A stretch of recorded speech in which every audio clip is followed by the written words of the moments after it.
Hi guys, BuildZoid here, and today we're going to be taking a look at Intel VDDR power draw for DDR4 memory. So yeah, this was on Z390 with the 8700K. Basically, I'm just looking at how much power is going coming out of this VRM up here, which that's the VDDR, VDDQ, VMEM, VDIMM.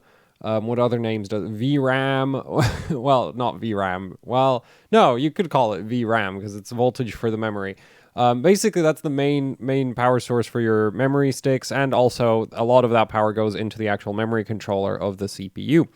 And so I was just kind of like, well, and you know, the thing is there's no real like exact information on like how much power that needs to supply. So I tested how much power it how much power it pushes on, I think on Ryzen, I think first gen, I can't remember right now, don't really care. And so I went ahead and tested it again on Intel because I was wondering, well, how does the Intel memory controller compare? Maybe we can see some interesting things. And now I realize I actually need to go and gather more data for AMD, but we'll have another video about that because there's already things worth talking about here. Anyway, so the first thing is I did use this motherboard right here for testing, and the reasoning for this is very simple. Gigabyte gave me this motherboard, so I'm free to break it if necessary. I can break it in the name of science, or at least that's what I'd like to tell myself that I'm doing. Instead of just kind of overpriced entertainment on YouTube, I guess. But anyway, yeah, I use this board. So A, because I didn't have to pay for it, so I'm not too fussed if I break it. B, because I don't actually like this board very much. There's boards I haven't paid for that I like so much that I wouldn't do this kind of thing to. But this one, like the VRM on it's like if you have a 6-core, it's okay without hyper-threading. You know, it's really like, yeah, it's just not the best motherboard that I've ever used. So, you know, it's a perfect candidate for being converted into a test platform for silly things, especially since it's actually pretty decent when it comes to just raw memory frequency. It can get up to 4600 megahertz quite easily. And I think I've had it even past that. I think I've had 4666 running on it for a few times. But yeah, past 4600, it gets pretty difficult. So anyway, I decided to just use this motherboard because yeah, it's kind of a decent sort of memory test platform in my opinion, and not really that hot. Like, I'm not too fussed if I break it. So the first thing was to remove that inductor right there, which I unfortunately broke because these inductors right here that Gigabyte uses, they're basically like molded onto the actual coil that's inside them. So the core, which is the thing we actually see outside, that's the actual core of the inductor. So that's sintered metal, and unfortunately, for whatever reason, that style of inductor, the metal is like the sintering seems really soft. So if you try to like grab it with pliers or something and put a little bit too much pressure, they tend to just kind of fall apart. Which I'm pretty sure is exactly what happened with this one. I think I chipped it or something to the point where it was like, okay, this probably isn't meeting spec anymore for how much inductance it's supposed to have, because the inductance is given by like the number of turns and how large the core is and what core material is used. And so I was just like, okay, well, there's a great big chunk missing now, so I'm not going to use it. Unfortunately, I think I threw the inductor out, so I can't even show you how much damage I did to it. But this style of inductor just absolutely sucks to remove from anything. But yeah, so pull that inductor, broke that in the process, but that doesn't matter. I have a bunch of spare inductors from a bunch of like dead GPUs, so I just had to find one with the same inductance, which happened to be for, I think it's 1 microhenry for this board. So yeah, I used one off of, I think, the memory rail of a XFX RX 480 GTR, which that is like a really overkill inductor for this application. It's much bigger, much thicker wire gauge, much better current handling capability, totally unnecessary. Anyway, so the inductor goes in, we put a 3 milliohm shunt resistor on the output side of the inductor, right? There's our 2 MOSFETs, so that's the switch node. Yes, my soldering is beautiful. I'm fully aware of that. You don't need to tell me. I'm being sarcastic. It's terrible. You still don't need to tell me. Anyway, 3 milliohm shunt resistor. So then we have the white wire measures the high voltage across, like white wire to blue wire. We measure the voltage drop across the shunt resistor. We can calculate the current draw, well, the current flow through the shunt based on that, because we know it's a 3 milliohm shunt resistor.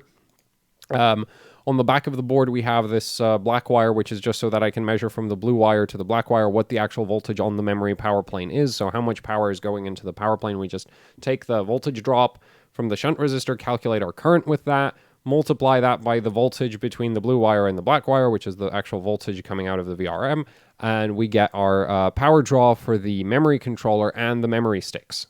This is important to keep in mind that the memory controller is included in this because... well, I really doubt that the memory sticks are pulling 20 watts. Okay, like if the memory sticks themselves were, producing 25 watts of heat, like just consider what happens when you have a motherboard VRM that spits out 25 watts of heat and how hot that gets, and how memory doesn't really get that hot. So I'm pretty sure most of that's going straight into the memory controller.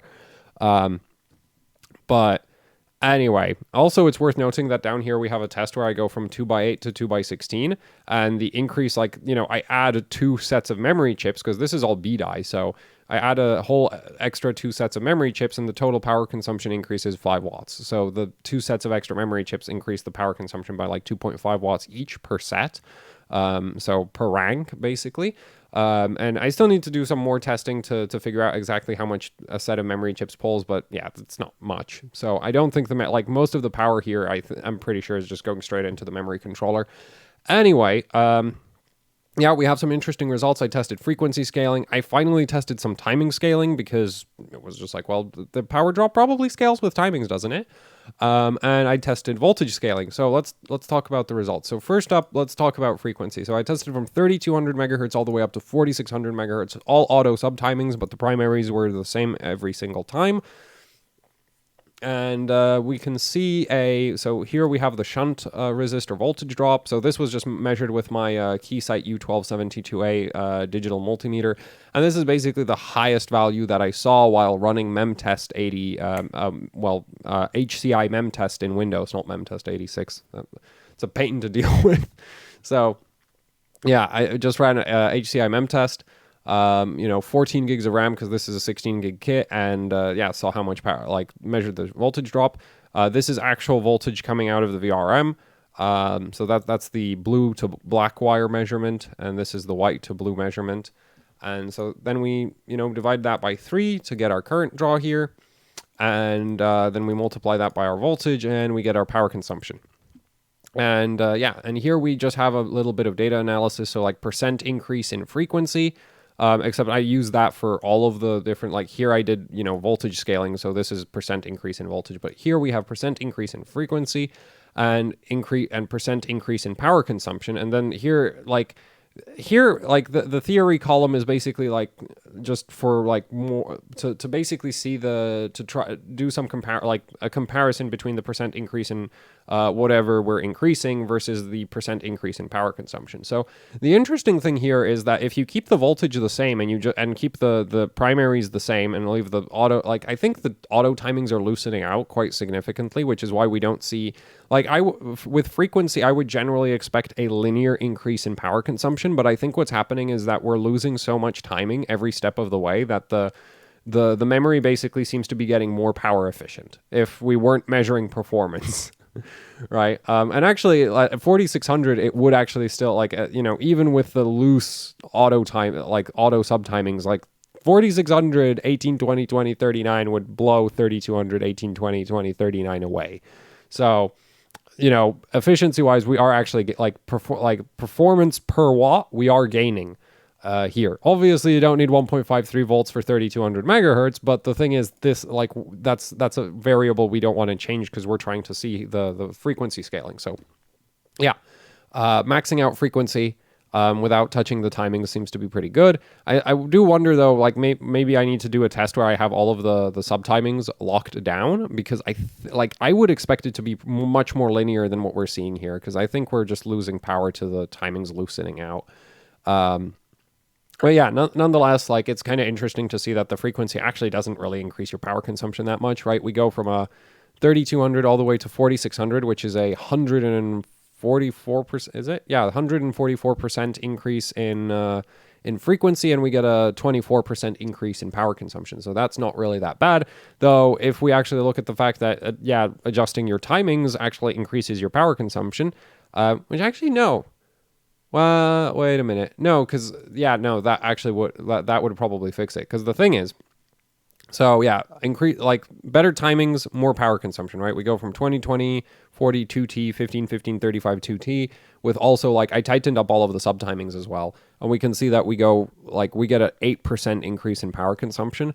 So I'd say it's fair to assume that we'd get a decent power consumption increase even down here if we tightened up the timings. But I think if you kept the timings, like, tight across the board, because I'm thinking like this per clock is performing work, like this is per clock moving less data. That's what I'm basically getting at, is I'm pretty sure that power draw is the power draw increase is so non-linear because this is moving less data per clock than that is. But if you had the same per clock data transfer, per clock performance, this should, I would assume it would basically be hitting almost 144% increase in power consumption. But I didn't bother to test that. And now looking at the data, it's like maybe I should have tested that because that would definitely be interesting. So that's just something more for me to test. It's just like I'm trying to, like, the reason why I did this testing is I was actually testing the motherboard for something else, but it was already prepped for this measurement stuff. So I was like, let's quickly get some memory power draw measurements and then move on to testing other things. But anyway, so tightening up timings increases your power consumption, raising your frequency increases your power consumption, not really that much though.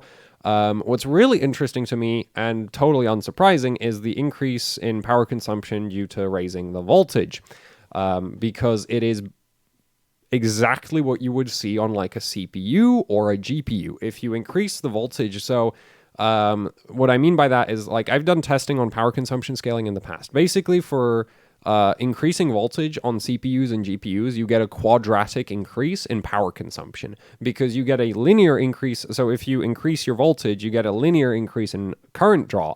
So, if you get 10% more voltage, you get 10% more current, which power is voltage times current. So you get 121% power consumption. And we can kind of clearly see that here, where we go from 1.3 volts to 1.4, 1.5, 1.6, 1.71 with the exact same settings across the board, right? Same primaries the whole time.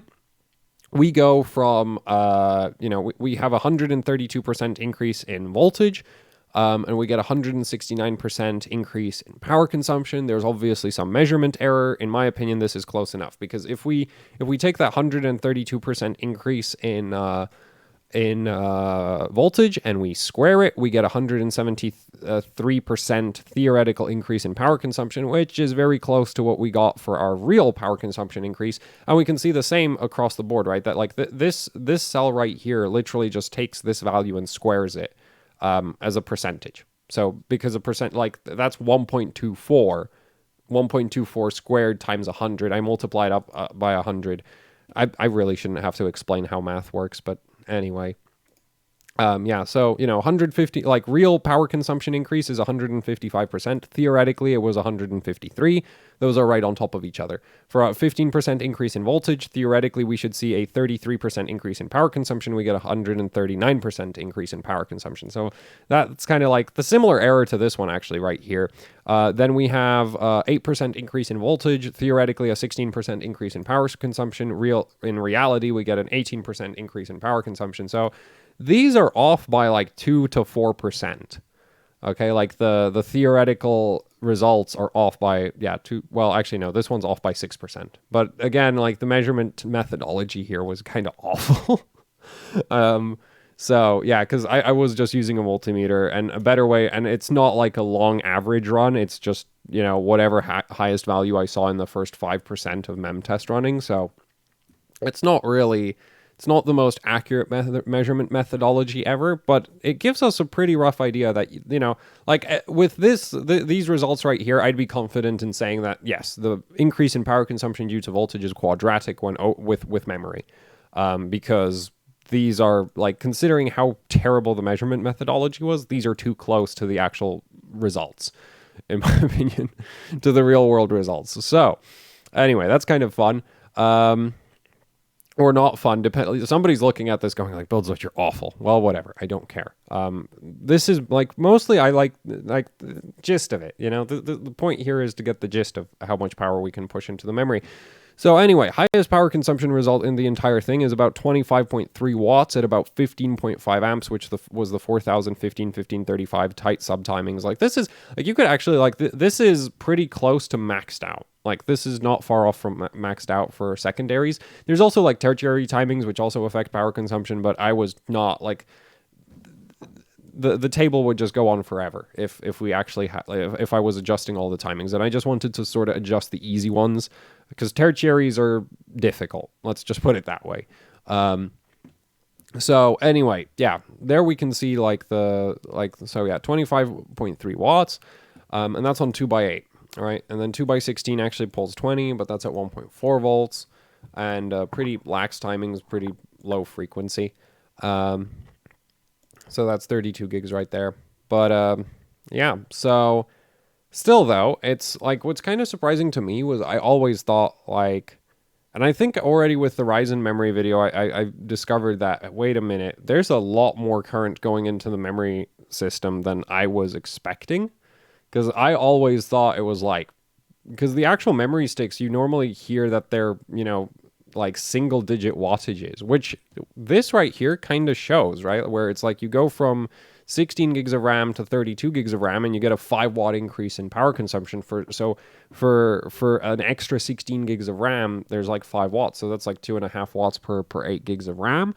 And then the remainder of the power, I guess, goes straight into the CPU's memory controller. Or at least that's my assumption. I still need to do a little bit more testing on that. Basically what I need to do is I need to test, like, single rank, dual rank, triple rank, quad rank. I've just not gotten around to doing it, like checking how much power each of those rank configurations pull. But yeah, so the memory sticks themselves seem to not really pull that much in the way of power, but the actual memory controller pulls a significant amount.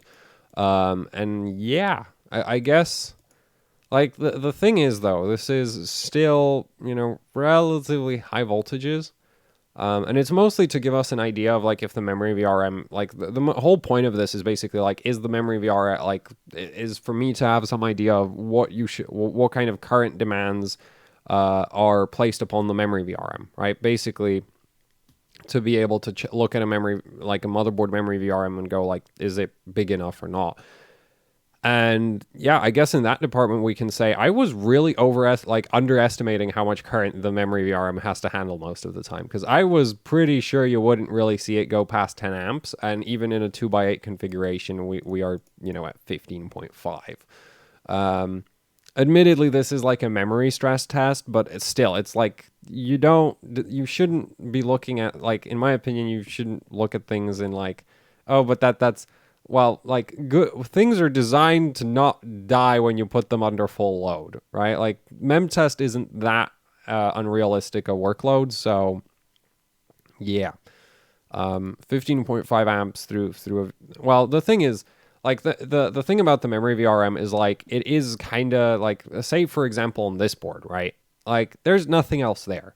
So if the memory VRM spits out like 2, 3, 4, even 5 watts of heat all on its own, well, 5 watts might actually be a struggle for it to deal with. But, you know, the lower wattages, it really shouldn't have a problem overheating. Like, the biggest problem for, like, straight up VRM, like, say VCore VRM, is not so much that each power stage is producing, you know, 4 watts of heat. That's not actually that hard to deal with. It's that there's 6 or 7 or 8 or 12 power stages next to each other all producing 4 watts of heat.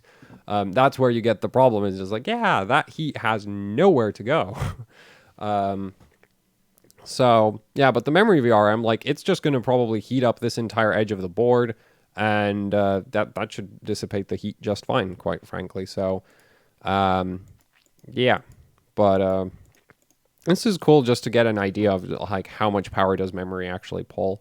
And it's also, for me, what's really cool is just seeing, yay, quadratic increase in power consumption with voltage. That always is just like, it's nice when you see because you know, well, I don't know how well this is just something to keep in mind in general, I guess. You know, so I've confirmed that, like, because I've tested this and confirmed it for CPUs, for GPUs, and now we can also confirm it for DDR. So it's just like, yeah, if you're increasing voltage on anything, expect a quadratic increase in power consumption. And then with frequency, you get, you know, kind of completely different things. But admittedly, the timings also increase the power consumption. So, yeah, you know, the whole point of this is just kind of like, look, power draw figures for memory that are like real world instead of just like theoretical, because it is like I've never actually found any data on how much power this VRM is supposed to handle, like ever. I've looked for like how much power the memory sticks are supposed to pull, and most of the data sheets are like, oh yeah, for like a data transfer, it's gonna pull like each data transfer at this voltage will cost this many millijoules or something, and then it's like, okay, so now you have to multiply it up by the frequency, and then there's like the whole issue of the timings playing a role in how many times you actually like how many times data is actually being transferred, and it's just like the data sheet, like I don't want to do that much math. It's the honest answer. So yeah, I'm kind of happy to just kind of have an answer to that question of like, how much power does this VRM have to be able to push?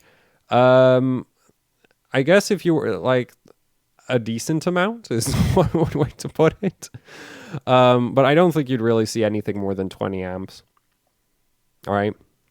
I think 20 amps is like the upper limit for memory, at least for like consumer memory. Obviously, if you look at like server memory, then you have registered DIMMs and like, you know, memory channels can go up to like 8 ranks. And then it's just like, okay, well, that's a completely different scenario because the registers also pull power and just, yeah. So server memory, very different scenario. But for desktop memory, this I think is like cool. Have a decent idea of how much power the memory system pulls, which yeah, I'm still kind of surprised that because I'm pretty sure like most of that still goes into the memory controller. It's still like, again, I need to do a bit more testing on that. Unfortunately, I couldn't do that testing on this board because as you can clearly see, we're kind of limited on the number of, like, I can't put 4 ranks of memory on one memory channel here, so that's kind of the thing. Anyway, yeah, that's it for the video, I guess. I can't really think of anything else that I failed to mention. Just like there. So, yeah, thanks for watching. Like, share, subscribe, leave any comments, questions, suggestions down in the comment section below. If you'd like to support what I do here with actually hardcore overclocking, I do have a Patreon where you can support me directly. And what else do I have? There's Teespring. Yes, I have a Teespring. There's shirts, stickers, posters, socks, hoodies, you know, all kinds of AHOC themed merch like that. And yeah, if you buy some of that, that also helps out with running the channel. So yeah, you know, if you would check those links out down in the description below, that would be awesome. And thanks for watching, and goodbye.